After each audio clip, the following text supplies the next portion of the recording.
Question number 11 solve करेंगे exercise 5C से। Question number 11 और क्वेश्चन नंबर 10 एक जैसा क्वेश्चन है। अगर आपने क्वेश्चन नंबर 10 बढ़िया से समझा होगा तो क्वेश्चन नंबर 11 में आपको कोई प्रॉब्लम नहीं आएगी। देखिए क्वेश्चन नंबर 11 क्या कहता है, how many terms of an AP 20, 19 1/3, 18 2/3 must be taken so that their sum is 300।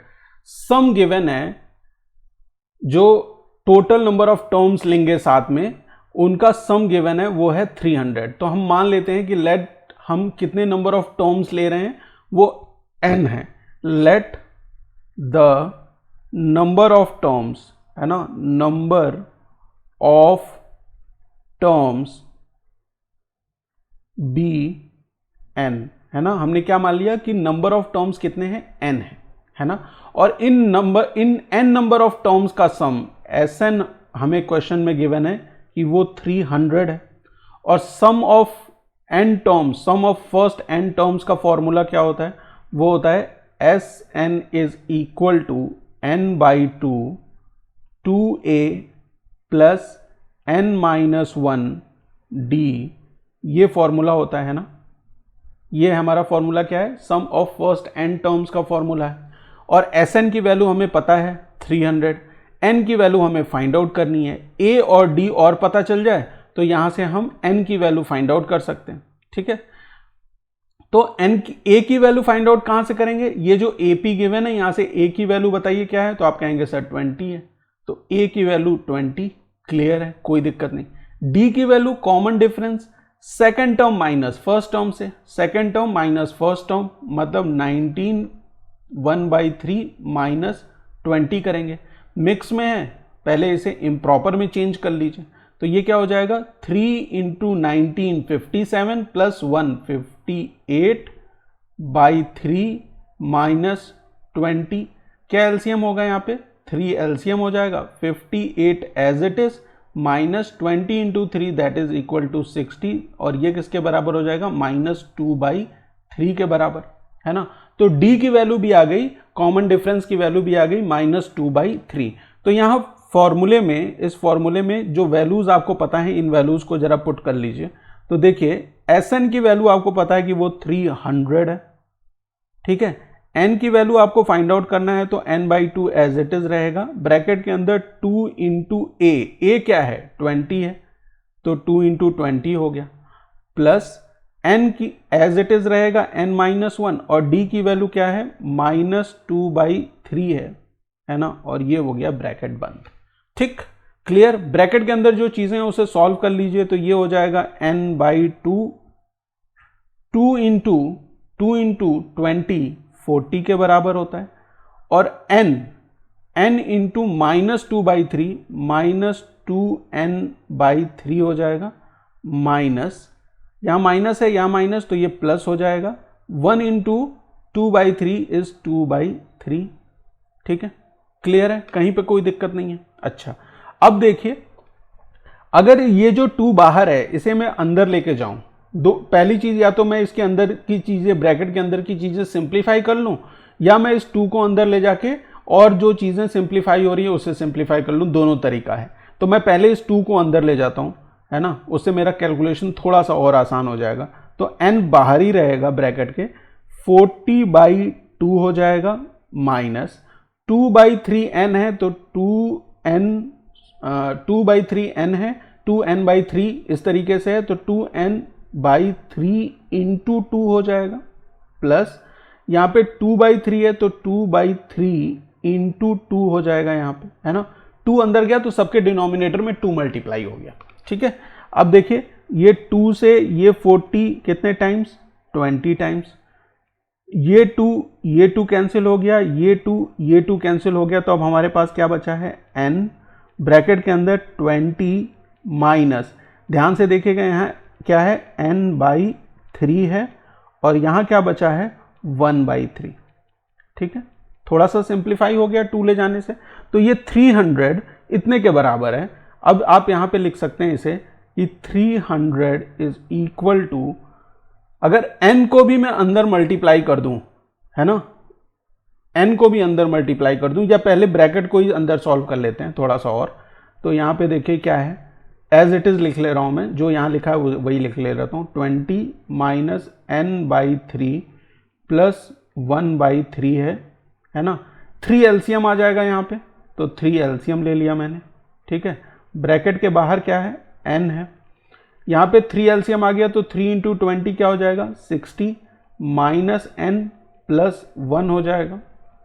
60 plus 1 61 होता है, तो n ब्रैकेट के बाहर है, 61 माइनस n बाई 3, ये हो गया आपका ब्रैकेट के अंदर, दैट इज इक्वल टू 300, ठीक है। n और मल्टीप्लाई कर लेंगे अंदर में, तो ये क्या हो जाएगा, 61n minus n square by 3 into 300, ये 3 इसमें मल्टीप्लाई होगा, तो ये 900 is equal to 61n minus n square. इस पूरा 61n माइनस n स्क्वायर को अगर आप इस साइड लेके जाएं, है ना, इस साइड, राइट हैंड साइड से लेफ्ट हैंड साइड, तो इनकी साइन चेंज हो जाएगी, है ना, साइन चेंज हो जाएगी। तो ये क्या हो जाएगा, देखिए n स्क्वायर माइनस था तो पॉजिटिव हो गया, माइनस 61n, ठीक है, प्लस था माइनस में चेंज हो गया, और यहाँ पे ऑलरेडी 900 है, तो प्लस 900 इज इक्वल टू 0। ये क्वाड्रेटिक इक्वेशन आ गई है। इस क्वाड्रेटिक इक्वेशन को आपको सॉल्व करना पड़ेगा, है ना। क्वाड्रेटिक इक्वेशन को आपको सॉल्व करना होगा। कैसे सॉल्व करेंगे, मिडिल टर्म स्प्लिट करके। देखिए मिडिल टर्म क्या है, वो है माइनस 61। इसे दो ऐसे पार्ट में स्प्लिट करेंगे कि सम क्या होगा, जिसे स्प्लिट करते हैं वही सम होता है, मतलब माइनस 61 के बराबर। और प्रोडक्ट क्या है, प्रोडक्ट तो जरा देखिए यहाँ पे n का कोई कोफिशिएंट है नहीं है, 1 है मतलब, और यहाँ पे 900 है, तो 1 इंटू 900 प्रोडक्ट हो जाएगा, दैट इज इक्वल टू 900, है ना। प्रोडक्ट क्या है, 900। अब 900 प्रोडक्ट है, तो इसे क्या करेंगे, हम प्राइम फैक्टराइज कर लेंगे, है ना। इसके फैक्टर्स फाइंड आउट कर लेंगे, प्राइम फैक्टर्स। तो 900 का अगर आप प्राइम फैक्टर फाइंड आउट करेंगे, तो सबसे पहले आप इसे किससे डिवाइड कर रहे हैं, 3 से कर लीजिए, कोई दिक्कत नहीं है। 3 3 9 00, फिर 3 से कर लीजिए 100, फिर 2 से कर लीजिए 50 हो जाएगा, फिर 2 से करेंगे 25, 5 से करेंगे 5 टाइम्स, और फिर 5 से करेंगे तो 1 टाइम।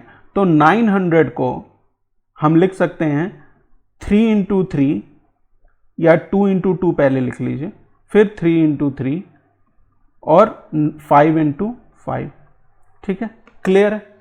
अब इस तरीके से हम यहाँ पे मल्टीप्लिकेशन का अलग अलग ग्रुप बनाएंगे कि उसका सम क्या आ जाए, 61 के बराबर आ जाए। यहाँ पे माइनस है, माइनस 61 आना चाहिए, वो हम बाद में देख लेंगे, पहले 61 ले आने की कोशिश करते हैं।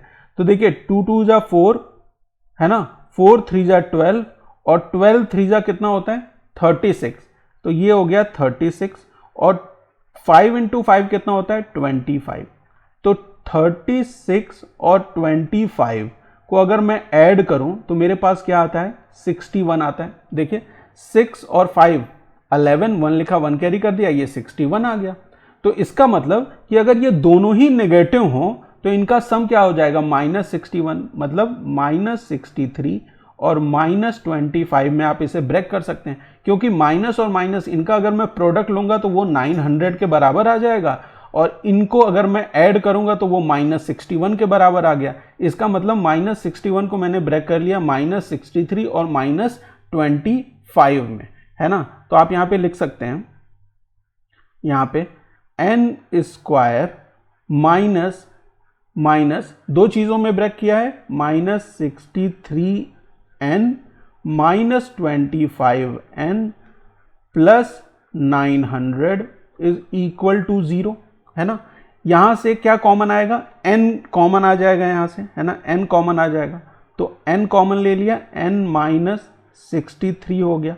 अब यहाँ से आप जो भी चीज़ कॉमन लेंगे, यहाँ भी ब्रैकेट में n माइनस 63 आएगा। तो 25 में 63 का मल्टीप्लिकेशन, देखिए 25 में 63 का मल्टीप्लिकेशन करते हैं तो 900 आता है। इसका मतलब मैं 25 जब कॉमन लूंगा, माइनस 25 कॉमन ले रहा हूँ इनफैक्ट, तो यहाँ पे n पॉजिटिव हो जाएगा, माइनस 63 दूसरे ब्रैकेट में, दैट इज इक्वल टू 0।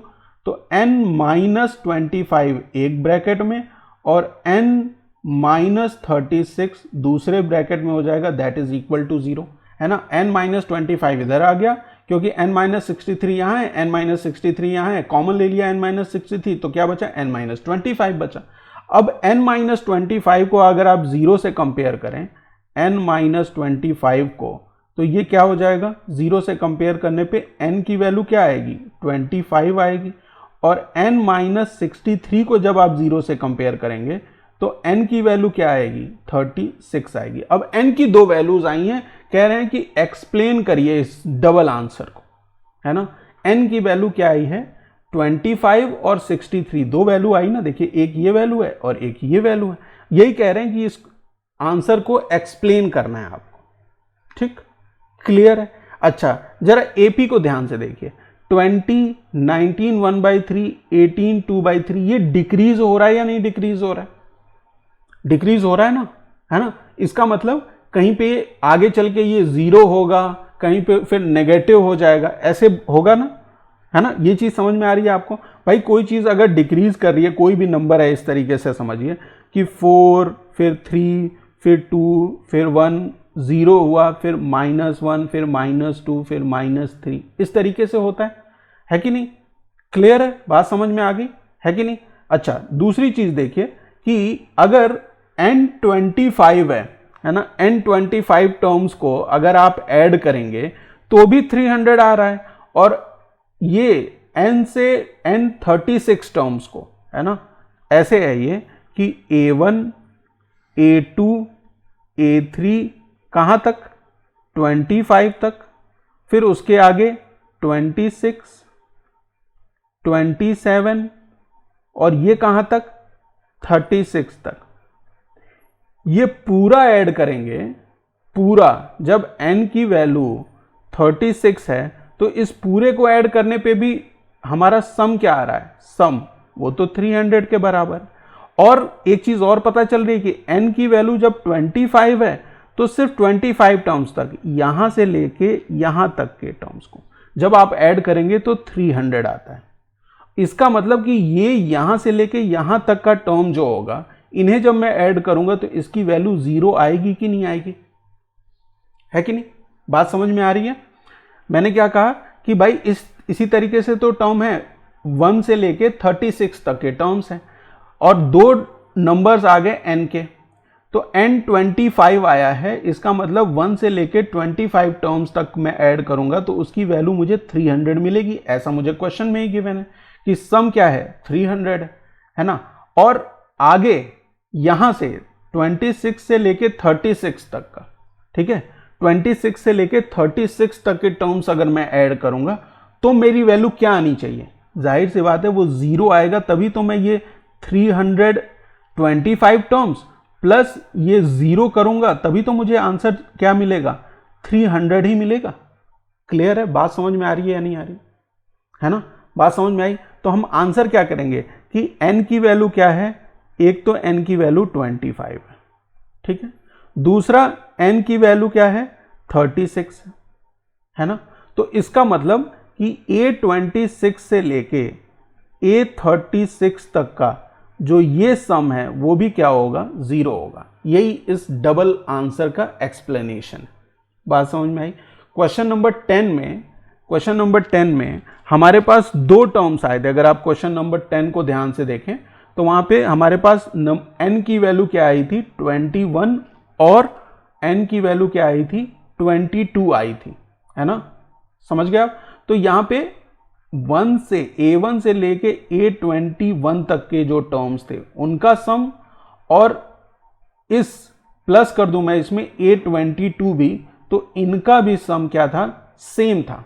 तो इस वाले टर्म को हमने कहा था, मैंने आपको चेक करके भी दिखाया था कि ये टर्म क्या आ रहा था, 0 आ रहा था, मतलब इसका सम क्या होगा, 0 होगा। वही कॉन्सेप्ट हम यहां पे भी अप्लाई कर रहे हैं कि 1 से लेके 25 तक का टर्म क्या है, वो है 300, उसका सम है, और बाकी ये 26 से लेके 36 तक के जो टर्म्स हैं, है ना, वो उनका सम क्या होगा, 0 होगा। तभी इन दोनों को ऐड करने पे हमें 300 मिल रहा है, इसीलिए ये दो आंसर आ रहे हैं हमारे पास।